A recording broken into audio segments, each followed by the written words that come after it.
l'ICER Repro dispose d'un laboratoire de répartition situé à Brinda, avec pour mission d'organiser toute la logistique des doses. Chaque année, environ 9400 doses Caprine transitent par ce laboratoire.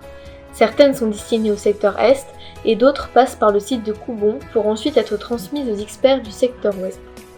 Commandées auprès de notre organisme de sélection Capgène, elles sont ainsi redistribuées dans le strict respect des normes sanitaires et de conservation auprès de nos équipes de terrain réparties sur 10 départements.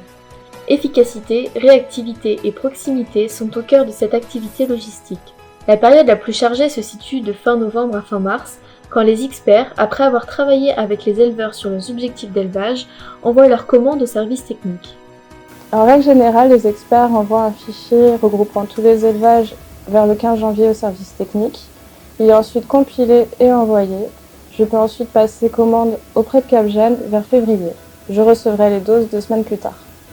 En attendant de recevoir la commande, je crée pour chaque expert un fichier par type de dose, car les books sont répartis par catégorie. Il y a les jeunes à venir, les programmes, les sélections et les jeunes books génomiques. La répartition des doses se fait en fonction des rattachements de l'éleveur à Capgène. Il y a 4 types de rattachements à Capgène. Il y a les éleveurs, créateurs et engagés. Ils sont adhérents au contrôle laitier officiel et adhérents à Capgène. Les éleveurs piliers, ils sont adhérents au contrôle laitier et connectés à Capgène. Il y a les acteurs qui sont adhérents au contrôle laitier officiel mais non connectés. Et il y a les pionniers, promoteurs et contributeurs qui sont non adhérents au contrôle laitier et non plus à Capgène. La deuxième partie du travail consiste à préparer le plan de cuve de chaque expert. On va leur créer une cuve personnelle qui va leur servir à l'année. Donc, on va leur créer des plans détaillés avec la première page qui va regrouper tous les canistères. Là, ici, on a un plan type pour un canistère. Donc, on va retrouver la race, la catégorie et ici, toujours les books classés par ordre alphabétique. Donc ici, vous avez les 2 races principales, donc en blanc les alpins et en vert les Saanen. Je vous ai sorti une paillette de books où on peut voir son code IA, donc le I136.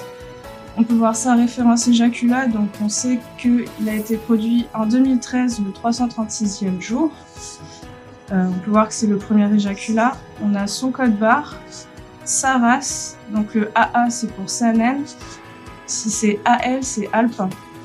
On a son code national, son petit nom, donc celui-là il s'appelle Imbu. On sait où il a été produit, il y a marqué Capgène, et à la fin il y a la race Goat, donc chèvre. Qu'à mi-mars, c'est environ 60% des doses qui ont été envoyées, donc c'est à peu près 4700 doses pour 8 experts. Ça servira à faire leur premier chantier de l'année. Et elles ont été réalisées après une préparation intensive durant 2 semaines. Donc on a dû anticiper la logistique de l'acheminement pour ces cuves aux experts via les tournées azote ou avec des livraisons directes au labo. Le reste de l'année, on fait face à des demandes ponctuelles des éleveurs caprins. La logistique, c'est un travail d'équipe pour toujours satisfaire les éleveurs, pour les aider à l'accomplissement de leurs objectifs.